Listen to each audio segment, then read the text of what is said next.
In today's world, influence is basically currency. But here's the thing, most people don't realize they're blowing their influence without even knowing it.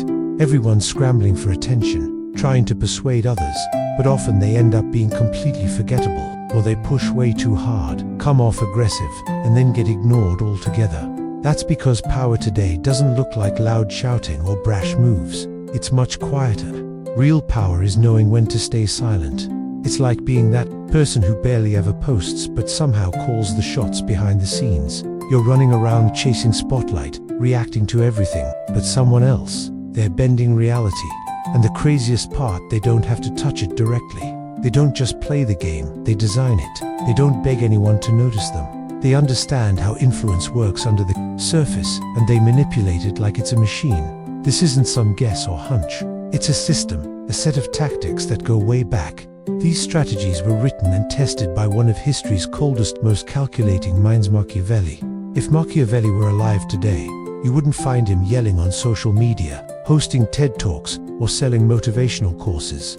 No, he'd be invisible, untouchable. You wouldn't even know he was there, but everything would move according to his plan.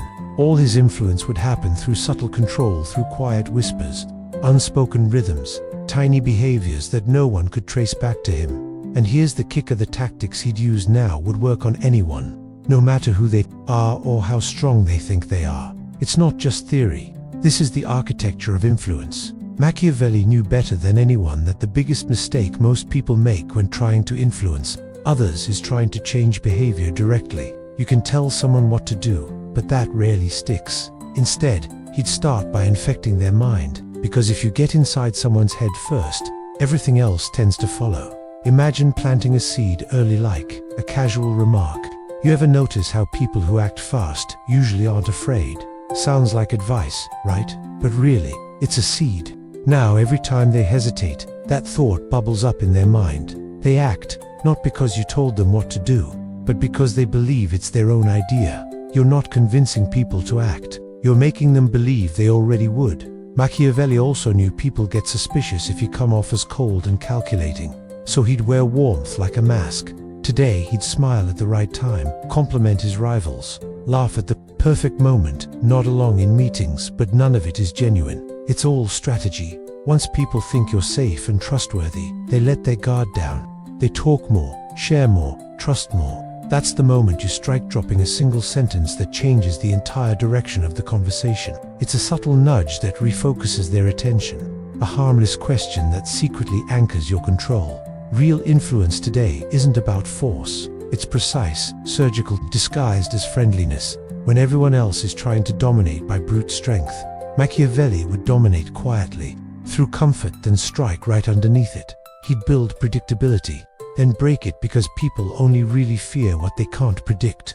Fear is the most honest kind of respect. You start by being consistent, always reliable, clear, friendly, available. You lull them into a sense of security. Then one day you switch it up, a late reply, a cold tone, a short sentence with no explanation. Suddenly, they panic, not because you did anything bad, but because you became unfamiliar. And here's where the power begins. That gap, thirst between who they thought you were and who you're becoming, creates emotional imbalance. And humans hate imbalance. They lean in, try harder, wonder what happened. They want to get back to the version of you that never really existed. See, Machiavelli didn't conquer through aggression. He created emotional imbalance, then let people scramble to fix it. On top of that, he'd make himself necessary and scarce. People get addicted to reliability, so you become the one who solves problems no one else even notices. You offer clarity in confusion, safety in chaos, then you disappear. Not coldly or cruelly, but with elegance. That, and when you're gone, people feel the absence deeply, not because they need you, but because they got used to you. Dependence sneaks up when no one's looking, and suddenly they can't imagine functioning without you. That the ultimate power move isn't demanding attention, it's creating a gap, then being the only one who knows how to fill it. Machiavelli wouldn't hand out comfort freely, he'd time it perfectly, and once they lean on him, he'd step back just enough to leave them off balance. He'd plant one line in their mind that completely rewrites how they see themselves. Most people don't really know who they are. They live based on reflections, what others show them. Machiavelli would strategically reflect something unique back at them. You might say things like, "You're dangerous the moment you stop second-guessing yourself," or "You're smarter than you let people believe. You don't owe anyone an explanation anymore. Say these once, then shut up." Watch how they mull it over days, weeks, even years later. You didn't give advice. You gave them a lens, a way to see themselves, one that flatters and challenges them at the same time. Now, whenever they succeed, they think of you. When they fall, they crave your reflection again. That's not just influence. That's branding their very soul. Another powerful move Machiavelli would use is blurring his intentions so much that people fill in the gaps themselves. Because certainty feels safe, but confusion is power. He wouldn't be obvious about what he wants. One day he's warm and supportive, the next day distant and unreadable, not because he's unstable, but because people need something to chase after. The mind can't stop chasing what it can't define. So, don't explain your silence or clarify your motives. Let the ambiguity do the heavy lifting. People will create entire stories in their heads, trying to figure you out. They won't stop analyzing you, and if you're smart, they'll never truly understand you. Confusion breeds obsession. Obsession becomes gravity. You don't push people, you orbit them, and soon enough, they revolve around you. Machiavelli didn't just manipulate facts or logic, he focused on feelings. People might forget the details, the timelines, who said what, but they never forget how you made them feel. That's your real leverage. If you want to influence someone, don't try to prove a point. Instead, make them feel understood, seen, powerful. If they're not tanned, then leave. When they next feel small, ignored, or misunderstood, who do you think they'll remember? Not because you were kind, but because you were unique. Most people just make noise. You want to make an imprint. People go back to what made them feel the strongest, even if that feeling was an illusion. Machiavelli would mirror their darkness before offering light. Why? Because people trust what they see of themselves in you, not the version they show the world, but the version they hide. He wouldn't appeal to their masks. He'd speak directly to the parts they're afraid to show. You don't trust isolation, neither do I. You don't like weakness. That's why we're alike. You've been underestimated your whole life. I see it in your silence. Statements like these aren't compliments, they're invitations. Suddenly, people feel like you're not just aligned with them, but the only one who truly understands their shadow. This is intimacy. And once you offer intimacy, you own proximity, but you don't stay in the darkness. Instead, you lead them out of it slowly, subtly, silently, becoming the solution to the part of themselves they hate the most. People rarely leave what heals them, even when it hurts in the process. One of Machiavelli's tactics is to speak in delayed echoes, while most people speak just to respond. You don't try to win right then and there. You say something that might not matter now but will sting later.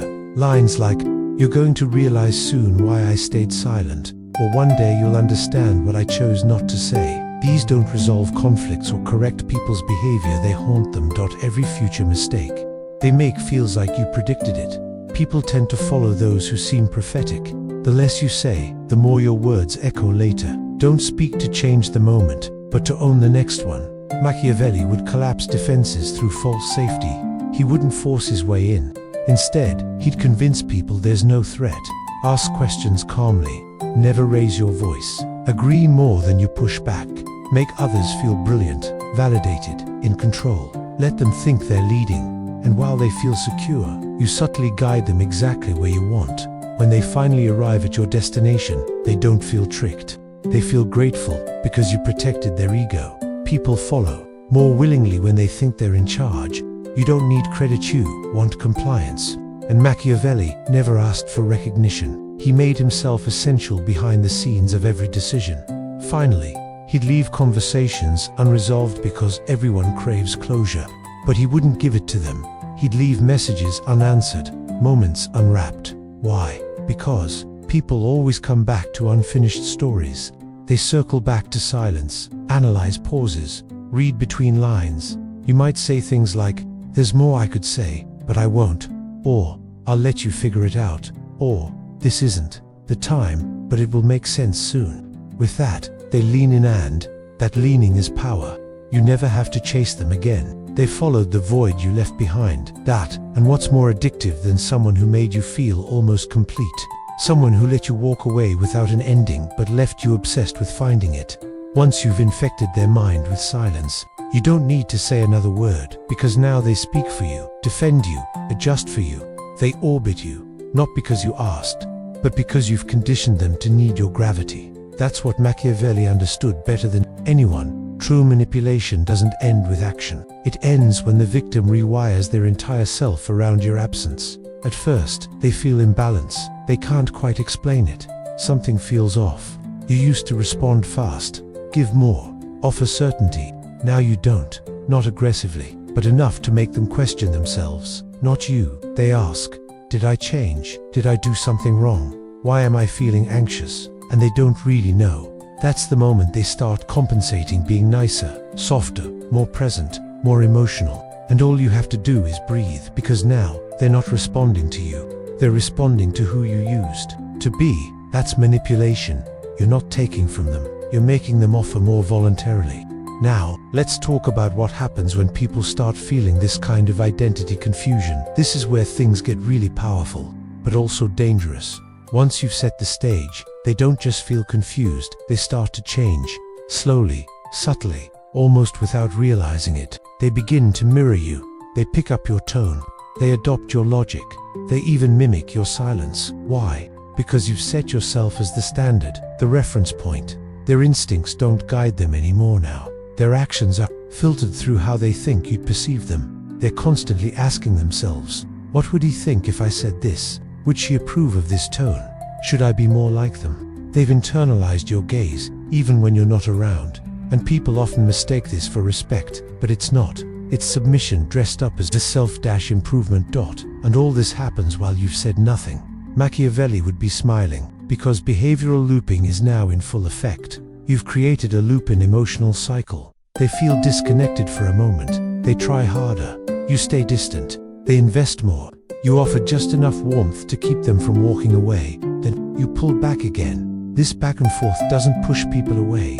Instead, it creates attachment. They start believing the problem is solvable, that they just need to try harder, say the right thing, be better. That right there, that's addiction. You've become the dealer, and they're chasing your approval like it's oxygen. As Machiavelli said, men are driven by two principal impulses, love and fear. You've engineered both. They love how you made them feel. Once, they fear never feeling it again, so they repeat the loop, begging silently, pleasing through performance, and the more they give, the less you need to. This leads to emotional branding, not a logo or a slogan, but something much deeper. When the control becomes permanent, they meet someone new and instantly compare them to you.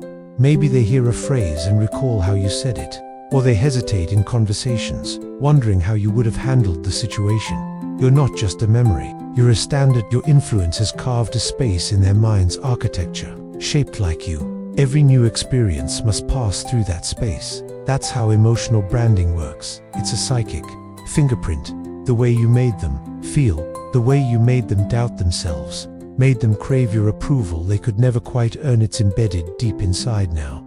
And the craziest part, you haven't said a single word. Eventually, what you establish is silent authority. You stop messaging, stop guiding, you disappear, but they still behave like you're watching. They think in your voice, speak with your rhythm, pause with your silence. They look for your approval in new people land when it doesn't feel like you. They feel betrayed. You become a ghost with gravity, a shadow shaping their every day. And if they ever confront you, ask questions, demand closure, you give them nothing, exactly like Machiavelli would. Because real power isn't proven through presence. It's measured through influence. After you've gone, you've infected their thoughts, rewired their reactions, branded their emotions. But influence alone, it's not enough. Machiavelli didn't want followers. He wanted obedience, not through fear or dominance, but through something darker. Complicity. The kind of complicity that makes people betray others for your approval, lie to protect your reputation, hurt themselves, just to stay near you. And here's the brilliance of it. They'll think they're doing it by choice, because the greatest power isn't when people admire you, it's when they fear losing the version of themselves you allowed them to become. One way to gain this control, Don't ask for loyalty. Let people betray for you.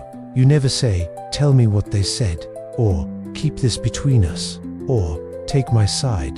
Instead, you say things like, "I won't ask you to choose. I trust you'll do what's right," because you always know how to handle it. Now, they decide. They lie for you, protect you, sacrifice someone else to stay in your favor, and once they do, they are yours. That's because guilt bonds deeper than love. Once someone betrays others for you, they can't risk you walking away. They won't want to.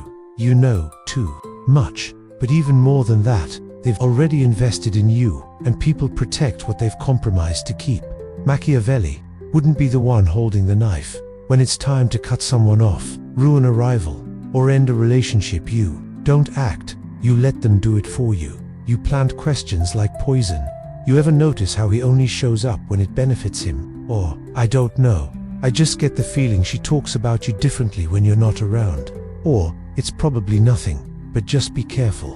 Now, they start watching, second-guessing, distancing. You didn't accuse anyone, didn't force a reaction, but the wedge is in. And when the relationship collapses, they don't blame you, they blame their own awareness. Meanwhile, you remain clean, untouched, respected. This is Machiavellian mastery. Work from the shadows. Never show in the consequences. That's the ultimate form of power, to stop being a person and become the standard.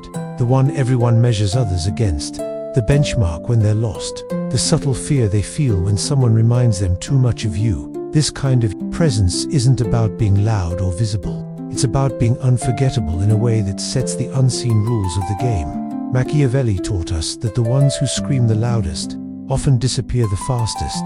The loudest winners leave nothing behind, but the silent ones become myths. You don't trend, you haunt.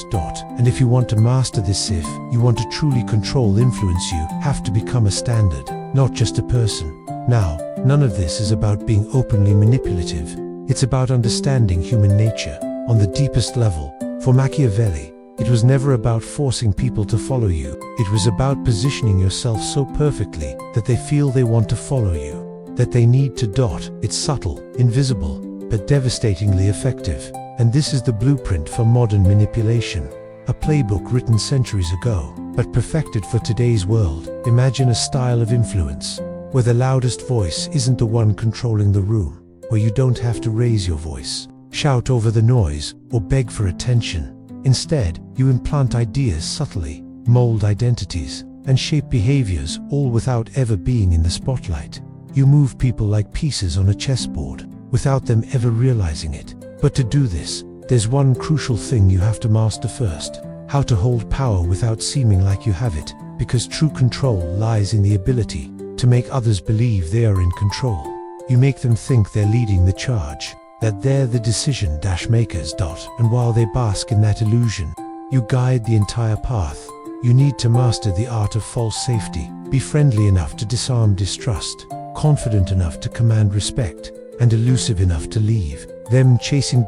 Another essential is mastering emotional imbalance. Start predictable, consistent, and dependable. Then, at the perfect time, break the pattern. Make your absence felt. Make them question what they thought they knew about you. Create a gap that only you can fill.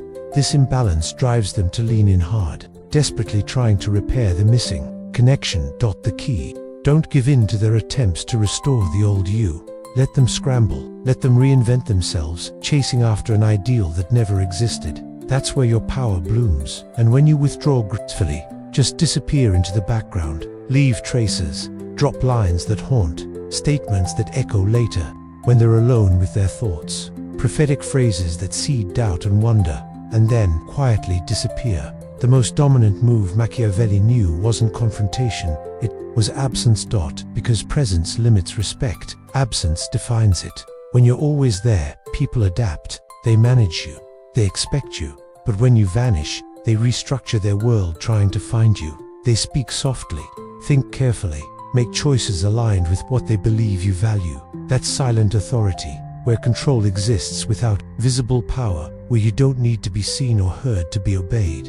And the legacy you leave is told by others, passed down as warnings, myths, advice. You don't tell your story, they do, and the story is unforgettable. This is the ultimate mastery of influence. You no longer exist as a simple person in their minds. You become the standard, the yardstick against which everything else is measured. People compare new faces, new ideas, and new opportunities to you. They feel a subtle fear when someone reminds them too much of what you represent, a fear of losing the unique space only you occupy in their minds. And this fear, it's powerful because it means you have become irreplaceable. You've carved yourself into the architecture of their thoughts and emotions. This is how legends and myths are born, not by loud fame, but by quiet, controlling presence. You don't need to dominate the conversation. You only need to cast a shadow over it. You don't need to be the loudest voice in the room. You just need to be the voice that echoes long after you leave. Machiavelli's tactics aren't just about control, they're about redefining what power looks like. Silent influence, subtle manipulation, and the art of absence. Master these, and you not only control people, you become the gravitational force they revolve around. And remember, the greatest power never shouts. It whispers, it waits, it lingers just outside of sight. It leaves others chasing forever. So, if you want to master this art, start by being the standard dot. Be the ghost with gravity. Become not just remembered, but unavoidable. Because in the end, true power isn't about the moment you're seen, it's about the moments when you're not, and they can't stop thinking about you.